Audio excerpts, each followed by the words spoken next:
Before final assembly, please check the 24-degree taper contour and the sealing ring for soiling or damage. To facilitate assembly, apply suitable lubricant to the tube contour, the thread and the cone of the screwed connection piece.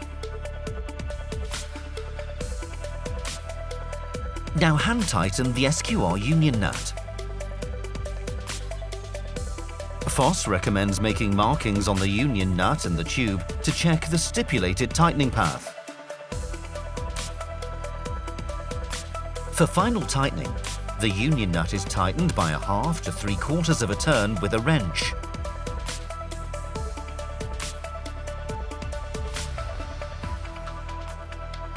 During assembly, the screw socket needs to be held with a wrench.